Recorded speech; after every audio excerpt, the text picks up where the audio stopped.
بسم الله الرحمن الرحيم قل أوحي إلي أنه استمع نفر من الجن فقالوا إنا سمعنا قرآنا عجبا يهدي إلى الرشد فآمنا به ولن نشرك بربنا أحدا وأنه تعالى جد ربنا ما اتخذ صاحبة ولا ولدا وأنه كان يقول سفيهنا على الله شططا وأنا ظننا أن لن تقول الإنس والجن على الله كذبا وأنه كان رجال من الإنس يعوذون برجال من الجن فزادوهم رهقا وأنهم ظنوا كما ظننتم أن لن يبعث الله أحدا وأنا لمسنا السماء فوجدناها ملئت حرسا شديدا وشهبا وأنا كنا نقعد منها مقاعد للسمع فمن يستمع الآن يجد له شهابا رصدا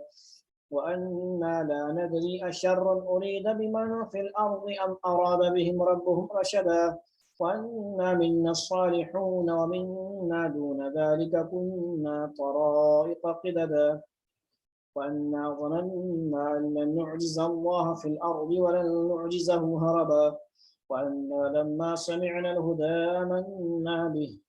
فمن يؤمن بربه فلا يخاف بخسا ولا رهقا وأنا منا المسلمون ومنا القاسطون فمن أسلم فأولئك تحروا رشدا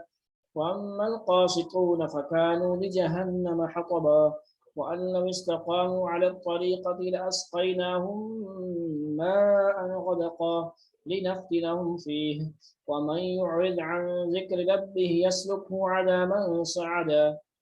وأن المساجد لله فلا تدعوا مع الله أحدا وأنه لما قام عبد الله يدعوه كادوا يكونون عليه لبدا قل إنما أدعو ربي ولا أشرك به أحدا قل إني لا أملك لكم ضرا ولا رشدا قل إني لن يجيرني من الله أحد ولن أجد من دونه ملتحدا إلا بلاغا من الله ورسالاته ومن يعص الله ورسوله فإن له نار جهنم خالدين فيها أبدا حتى إذا رأوا ما يوعدون فسيعلمون من أضعف ناصرا وأقل عددا قل إن أدري قريب ما توعدون أم يجعل له ربي أمدا عالم الغيب فلا يظهر على غيبه أحدا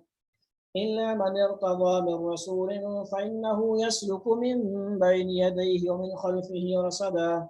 ليعلم أن قد أبلغوا رسالات ربهم وأحاط بما لديهم وأحصى كل شيء عددا.